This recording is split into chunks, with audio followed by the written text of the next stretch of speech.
పాపం వీళ్ళందరూ అవిద్యలో అలమటిస్తున్నారు ఇన్ని కోట్ల మంది. కొంతమందికి తెలుసుకోవాలనుంది, లోపల ఒక జ్యోతి ఉంది, దాని దర్శనం ఎలా అవుతుంది, అసలు అటువైపుకి మా బుద్ధి ఎలా వెడుతుంది, ఒక గురువు ఎలా దొరుకుతాడు అని తాపత్రయపడుతున్నారు. అటువైపుకి వీళ్ళు తిరగాలంటే మార్గం ఏదో నేను సూచించాలి. అందుకని ఇవాళ శంకర భగవత్పాదులు వారికి తెలియక కాదు, వారు అమ్మవారిని ఉపాసన చేసిన వారు. ఇంకా ఒక మాట చెప్పాలంటే అసలు శంకరాచార్యులు వారే అమ్మవారి అయ్యవారి యొక్క స్వరూపమైన వారు. అందుకని అవిద్యానామంతస్తిమిరమిహిరోద్దీపనగరీ అని జడానాం చైతన్య స్తబకమకరంద శృతిఝరీ. మీరు సౌందర్యలహరి అంటే దానికి సౌందర్యలహరి అని పేరు ఎందుకు పెట్టారో తెలుసా అండి? అది నీటి బుగ్గ. మీరు ఏదో ఇల్లు కట్టుకుందాం, శంకుస్థాపన చేద్దామని చెప్పేసి భూమి తవ్వుతున్నారనుకోండి, అందులోంచి జల పడిందంటారు. అంటే ఒక్కొక్కసారి నీటి స్థానం విచ్ఛిన్నం అవుతుంది అక్కడ.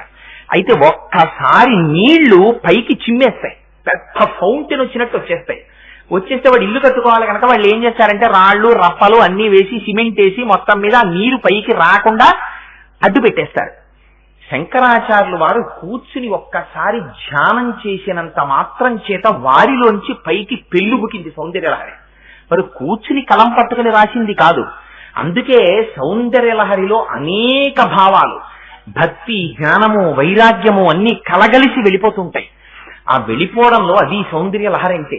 మీరు తెలిసి వినండి, తెలియక వినండి, వింటున్నారా? ఆ వినడం చేత ఏమైపోతుంది?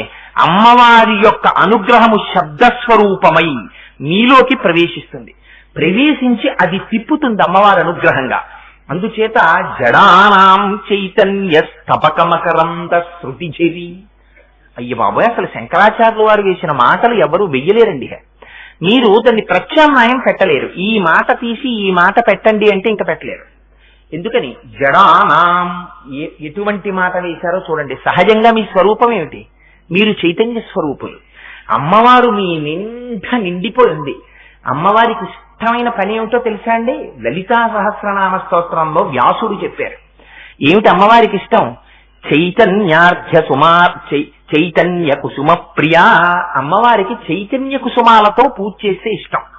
చైతన్య కుసుమాలంటే అరవిరిసినటువంటి, అప్పుడే విరిసినటువంటి పువ్వులు, వాడిపోతున్న పువ్వులు. చాలా మంది పూజ చేసేటప్పుడు నేను గమనిస్తుంటాను, ఇది దేవాలయాల్లో కూడా జరుగుతున్నటువంటి అపచారం ఇవాళ రేపు తెలియక.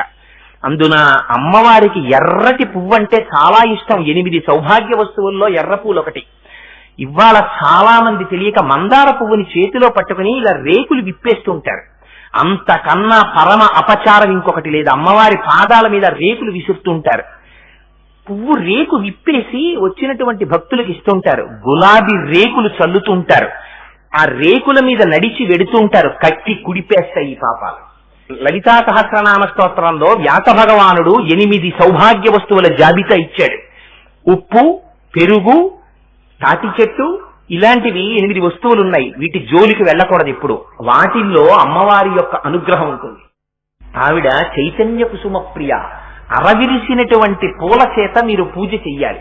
మార్నింగ్ వాక్ వెళ్ళి అవతల వారి దొడ్లో ఉన్న పూల కొమ్మల్ని కర్రతో ఉంచి తెచ్చినటువంటి పువ్వులు అసహించుకుంటున్నావిడ. అవి కాదు. మీ ఇంట్లో ఉన్న ఒక్క పువ్వు మీరు వెయ్యండి. దేని కొరకు? మీరు ఎదుగుట కొరకు. పూజ ఎప్పుడు జ్ఞాపకం పెట్టుకోండి, బయట చేసినటువంటి పూజ ఎల్కేజీ చదువుకోవడం లాంటిది, లోపల చేసినటువంటి పూజ పిహెచ్డి చేయడం లాంటిది. ఎందుకు ఈ మాట నేను అంటున్నానంటే, మీరు చేసేటటువంటి పూజ చేత మీరు ఎదగాలి. శంకరాచార్యులు వారు శివానంద లహరిలో చెప్తారు ఈ రహస్యాన్ని. గభీరే కాసారే విశతి విజనే ఘోర విపినే విశాలే శైలే చ భ్రమతి కుసుమార్థం జడమతి సమర్ప్యై చేతసరసిజముమానాద భవతే సుఖేనావస్థాతుం జనయిహ నజానాతి కిమహో అంటారు. వీడు అమాయకుడురా, వీడికి తెలియదు. గభీరే కాసారే, లోతైన నీళ్లలోకి దిగుతాడు. దిగి ఎందుకురా వెడుతున్నావు? తామర పువ్వులు అట్టుకొస్తాను పూజకంటాడు. విశతి విజనే ఘోర విపినే, అరణ్యంలోకి ఎడతాడు. ఎందుకురా అడవిలోకి ఎడుతున్నావు? పత్రి ఎత్తుకొస్తాను స్వామి పూజకంటాడు. విశతి విజనే ఘోర విపినే విశాలే శైలేచ, పెద్ద పెద్ద కొండల మీదకి ఎక్కుతుంటాడు. ఎందుకురా అంతంత కొండలెక్కుతున్నావంటే అక్కడ చెట్లకి పెద్ద పెద్ద పూలు ఉన్నాయి పట్టుకొస్తానంటాడు. ఇలా వెళ్ళిన వాళ్ళందరూ ఎవరో తెలుసా? భ్రమతి కుసుమార్థం జడమతి. వీళ్ళందరూ జడులు అన్నారు శంకరాచార్య గారు.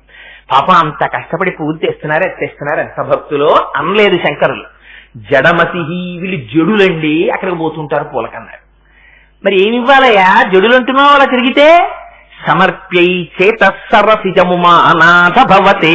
ఇక్కడుందిరా పువ్వు, నీ మనస్సు అనే పుష్పాన్ని తీసి అక్కడ పెట్టు. అది చైతన్యం అంటే. నీ మనస్సు సంకల్ప వికల్ప సంఘాతం. ఇది నిరంతరం నిరంతరం అమ్మవారి పాదముల నుంచి స్రవించేటటువంటి మకరందములు పానము చేసి మత్తెక్కిపోవాలి. అలా మత్తెక్కిపోయి ఆనందంతో విహరించేటటువంటి వాడికి నిద్ర ఎక్కడొస్తుంది?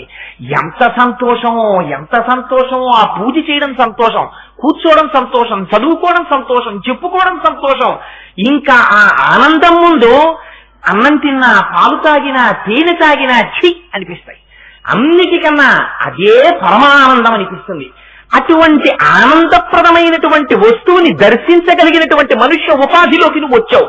వచ్చి జడుడిలా ఎక్కడో కూర్చుని నీరసంగా ఎప్పుడూ నిద్రపోతూ ఉంటావేరా. రామకృష్ణ పరమహంస అంటారు, వల వేస్తే నీటిలోకి కొన్ని కొన్ని చేపలు తెలివైనవి ఏం చేస్తాయంటే అసలు ఆ వలకి చిక్కకుండా దాక్కుంటాయి.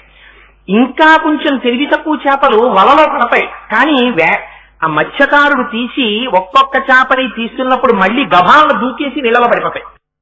ఇంకా కొంచెం అమాయకపు చేపలు ఉంటాయి. మనం ఏదో చచ్చిపోయినట్టు ఇలా పడుంటే వాడే పారేస్తాడు నీళ్లలో, అలా పడుకుంటా ఏం చేయకుండా వాడి తీసి బుట్టలో వేస్తాడు. అన్నింటికన్నా జడులైన చేపలు ఉంటాయి. అవి ఏం చేస్తాయి తెలుసా అండి?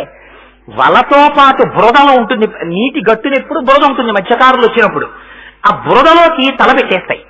పెట్టేస్తే ఇంక వాటికి ఏం కనపడదు, కళ్ళు చీకటి కదా. బురదలో తల పెట్టేస్తే నేను ఎవ్వరికీ కనపట్టలేదు, ఇంకా నన్ను ఏం చేస్తాడని పడుకుంటుంది. వల తీసినప్పుడు బయటికి రాదు. అలాంటి చేపలు చాలా చక్కగా దొరుకుతాయి.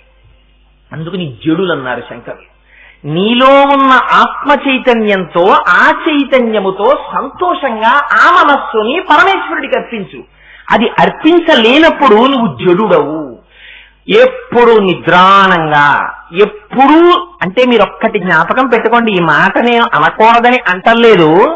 కబంధుడని ఉంటాడు రామాయణ అరణ్యకాండలో. పెద్ద పెద్ద చేతులు ఎందుకు పనికొస్తాయంటే తడువుకు తింటూ ఉంటాడు, నోట్లో వేసుకుంటాడు, తింటాడు, కడుపులో అరుగుతుంది. వాడికి ఏం కాళ్ళు ఉండవు, వాడు అలా కూర్చుని ఉంటాడు. వాడు ఎందుకు పుట్టాడు? ఈ చేతులతో తడుగుతాడు సంపద. సంపాదించి సంపాదించి సంపాదించి తెచ్చి పెంచుకుంటుంటాడు. ఈ తెచ్చింది నీ తర్వాత వాళ్ళు పంచుకుంటారు. నువ్వు తడిమిన చేతుల ఫలితాన్ని నువ్వు అనుభవించవలసిన రోజున బాధపడతావు. ఆ రోజున నిన్ను వచ్చి అడ్డుకునేవారు ఆదుకునేవారు ఉండరని జ్ఞాపకం పెట్టుకో. అందుకని జడుడవై తిరుగుతున్నావు ప్రపంచంలో. భగవంతుని పట్ల ఆభిముఖ్యాన్ని కల్పించుకోవట్లేదు. ఈ జడత్వాన్ని తీసేస్తుంది అమ్మవారు. వాడు తెలిసి కాని తెలియక కాని ఒక్కసారి వెళ్లి అమ్మవారి పాదముల దగ్గర ఇలా నమస్కరించి తన మనస్సుకి సంకేతంగా ఒక పుష్పాన్ని తీసి అమ్మవారి పాదముల మీద సమర్పించాడు అనుకోండి. సమర్పిస్తే అమ్మవారు పొంగిపోతుందిట.